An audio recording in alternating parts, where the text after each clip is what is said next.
ভালোবাসা সবসময় একসাথে থাকার প্রতিশ্রুতি দেয় না। কখনো কখনো তা হারিয়ে যাওয়াতেই শেষ হয়।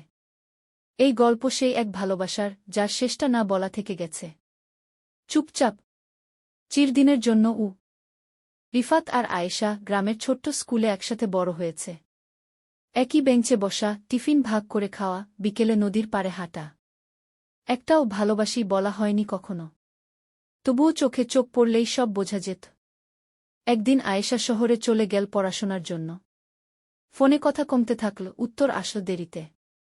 রিফাত বলত, তুই কেমন আছিস? আয়েশা শুধু বলত, ভালো। একদিন আয়েশা বলল, রিফাত, আমি তোকে ভালোবাসি, কিন্তু আমার ভবিষ্যৎ, সেটা ভিন্ন পথে ডাকে। রিফাত চুপ করেছিল। শুধু বলেছিল, আমি থাকব, তুই থাকিস। বছর গড়িয়ে গেল। একদিন হঠাৎ শুনল, আয়েশার বিয়ে ঠিক হয়েছে।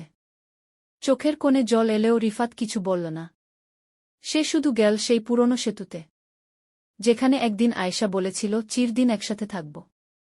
সন্ধ্যা নামছে, পাখিরা ফিরে যাচ্ছে, কিন্তু রিফাত বসে আছে একা। তার ভালোবাসা চলে যায়নি, তবে প্রিয়জনটা হারিয়ে গেছে সময়ের মাঝে। কি ভালোবাসার শেষ পরিণতি কি? একসাথে থাকা, নাকি কারো জন্য চুপচাপ বাঁচা, প্রত্যাশা না রেখে শুধু ভালোবেসে যাওয়া? এই গল্পটা শেষ নয়, কারণ ভালোবাসা কখনো শেষ হয় না। চুপচাপ থাকলেও